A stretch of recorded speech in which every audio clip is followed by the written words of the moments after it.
We are investigating the effects of lactic acid bacteria on gut-cell interactions. Excessive free radical damages structures and function of the neural cells, which leads to cell death and injury.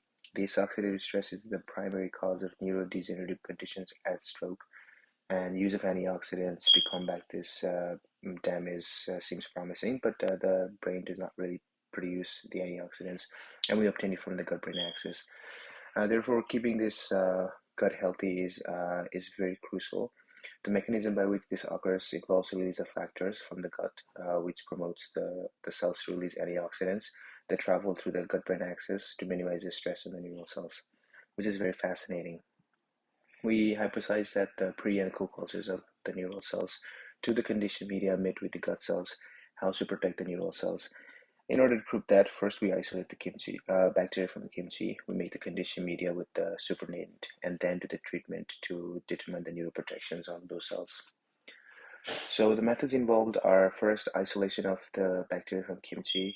We used 0.1% peptone water, grew them in demandrose broth solution, gram-stained them, and then centrifuged them to obtain a supernatant.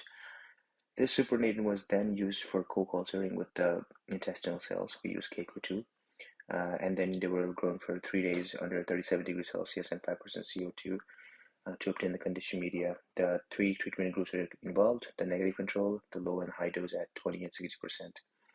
Then we looked at the optimum hydrogen peroxide concentrations to induce the stress.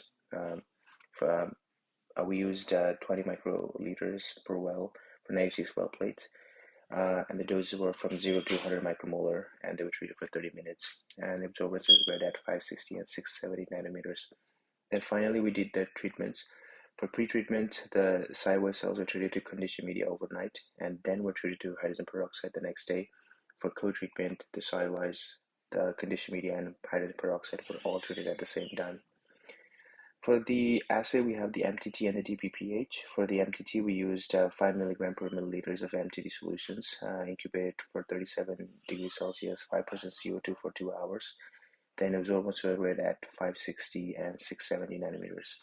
For the DBPH assay, samples were treated to 0.5 millimolar DBPH solutions made in 100% methanol solution, incubated at room temperature for 30 minutes in dark, and again, absorbance were read at 570 nanometers. For statistical analysis, one-way ANOVA was performed using GraphPad, and for post-hoc, we performed two-case multiple comparison. So results were obtained as follows. We were able to get probiotics from our bacterial samples because they stained dark purple color, indicating the presence of gram-positive bacteria. There was no antioxidant activity in the conditioned media, which was as expected. All the treatment group, the percent viability was statistically similar. The hydrogen peroxide treatment, that was the optimum, was 10 micromolars. The percent cellular viability was 81.83% for that concentration, but the number of replicates was just one.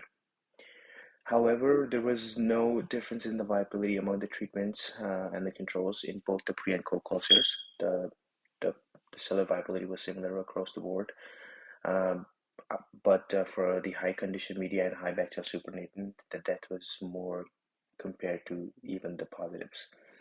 Overall, we isolated bacteria from kimchi, made the conditioned media at 20 and 60% bacterial supernatant concentrations, and then did the pre and co-treatment to the dying neural cells. However, reliable data were not generated for neuroprotections, which indicates there must be an extensive research and method optimization and validation.